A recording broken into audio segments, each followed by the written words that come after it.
Hello, beautiful souls, with Tramador here. And today I want to talk about highly sensitive people and empaths, the differences, and then I'm going to go into a little more about highly sensitive people because I think a lot of people know about empaths, but let's let's take it a little further with the highly sensitive people so that we can appreciate a little bit more about those type of people and if you're one of them. So highly sensitive people are individuals that have such a heightened sensitivity to stimuli. Their nervous system may be always picking up so much information so that their sensory processing system is really overactive. The problem is that a lot of people think highly sensitive people are a problem. That is the problem. So when we talk about the differences between the highly sensitive people and the empath, I want you to keep an open mind and see where you fit. When we talk about highly sensitive people and their traits, their overwhelming, excessive sensory processing that leads to the sensitivity, that leads to the cognitive processing, that leads to overwhelming physical, emotional, and social stimuli, it's going to be a little different than the empath, because the empath are people, individuals that have extraordinary abilities to sense and absorb. So there is a absorption here that is a little more deeper than the highly sensitive people. The absorption of the energy of emotions of other people with empath. So one is their nervous system, their sensory system is being overwhelmed by extra information outside of them. The empath are not only being overwhelmed by the emotions of other people and energies around them, but they tend to absorb it. There is an emotional piece to this. The emotions tend to be obviously very intense because people call them, oh my God, you're so sensitive, because they're responding to the stimuli. They're not going to keep it in. Even when they think they're keeping it in, it is obvious to others that they're responding to the outside. Maybe the way things are said, maybe the way you notice someone talking and kind of looking a certain way that gave you an impression that there was something wrong with it, what they were saying. They're mostly highly sensitive people tend to have very strong empathetic qualities. So they might be also empaths, and obviously for the obvious reason, right? So but there are people that are highly sensitive people that don't have the empath abilities awakened yet, because the empath ability, yes, there's some people that are naturally empath, they have those gifts already activated, but it is a gift that we can all work with. We just have to go through our healing journey, or you might be pushed to open and do the healing work because your empath abilities are so overwhelming that it's driving you crazy. So it's a natural ability that we all have. Some people have it more developed than others. That is okay. And highly sensitive people may have very strong empathic abilities, but their primary trace is being super sensitive to all forms of stimuli, not just emotions, where empaths tend to respond basically mostly on emotions. And if you are a little more advanced, you will be also responding to the physical pain that they're experiencing. You might even hear their thoughts. You might even see what they're seeing in your mind, tap into what other people are projecting in their brains, in their thoughts, so that you, if you're advanced, you're going to be able to tap into those forms. But most empaths, the average empath is going to have a strong response to other people's emotion and absorb those emotions, where those that are more advanced are going to have more of the different senses activated and tap into any of those, even the taste, what they're tasting, what the emotions feel like in their mouths through you, and so on, where highly sensitive people are responding to all forms of stimuli, not just the emotion. When we talk about when we talk about the outside stimuli, sound, colors, with sound, always noise, right? Because noise is a sound, music, the way that you move your body. The person might be, if you're a highly sensitive person, you may be responding to what it feels like when they move in a certain way. And you're always, the problem with highly sensitive people is that sometimes we develop that ability out of fear because of what happened to us in the past, so that we may process information in a way that is not always the truth of what's happening.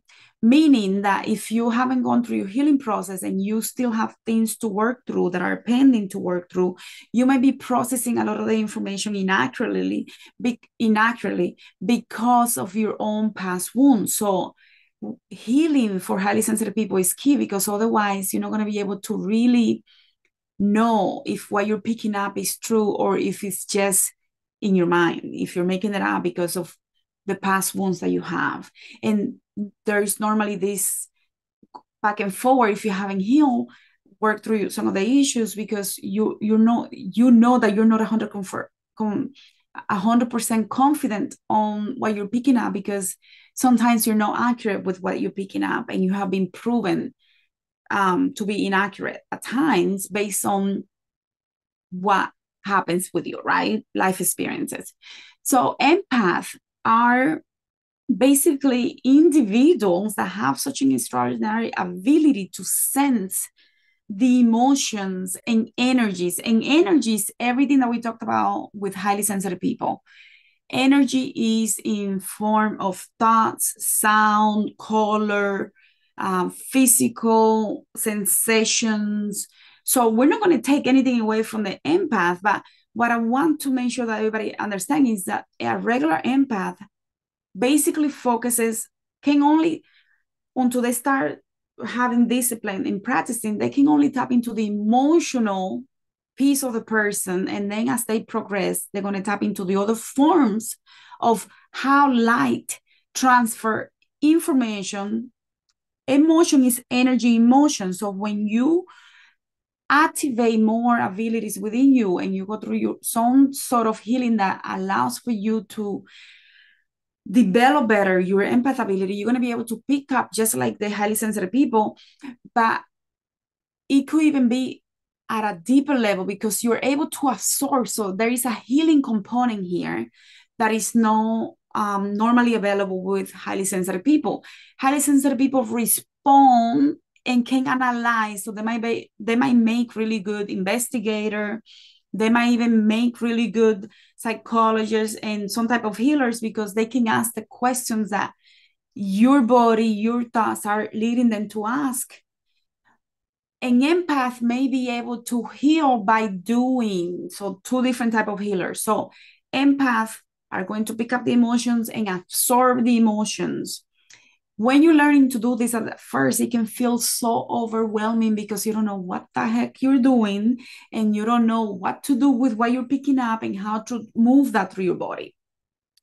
So it takes time. The emotional absorption component can really make you feel like you're living in hell, because if you don't know how to regulate yourself and stop the confusion of what you're feeling, because you're always thinking it's you, and sometimes you don't realize it's coming from somebody else. So, and also very strong intuitive abilities, which can also be available to highly sensitive people, but empath may go a little further because it is a little more natural. It's not because of the stimuli of what happened in the past that created this overactive sense of being always on the checkout, like what's coming up next. It's more intuitive, where sensing things, sensing energies, the environment, reading the environment, being able to hold an object and read into it, feel the energy, feel what it has been through, and so on. So there is an energy sensitivity here that is quite beautiful and sacred.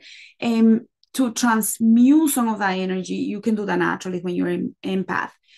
Obviously, empath need a lot of solitude, just like highly sensitive people, so that there is no crashing of the system. It's like, this is a machine, it's going to crash if we don't have some rechargeable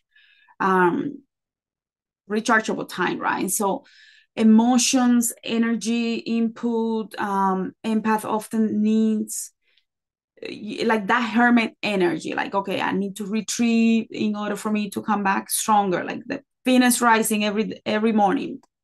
Nighttime, we all go to sleep. In the morning, we're the Venus rising again, and we start again, right? So obviously empath have a very, very, very strong empathic abilities, because that's basically the definition of empath. But the focus on empath is primarily on the emotions and the energies around the person, and absorbing naturally without knowing sometimes that that is being done. So the highly sensitive person is going 1,000 miles per hour, and the empath may be going at 5 miles per hour, and they're like, what's going on here? So they're very deeply energetically and emotional. And I mean 5 miles per hour because there is a sense of coming into the body when they're absorbing, even though they might be absorbing really fast and everything is happening really fast. It just feels like slow motion. With an empath, with a highly sensitive person, it's like stress really fast. And the empath is like, oh my God, coming into. So two different things, right? So I hope that helps to clarify the main differences. So this is part one. In the next video, I'm going to talk about highly sensitive persons and some of the key traits just for the highly sensitive person. Thank you so much, and I'll see you on the next one.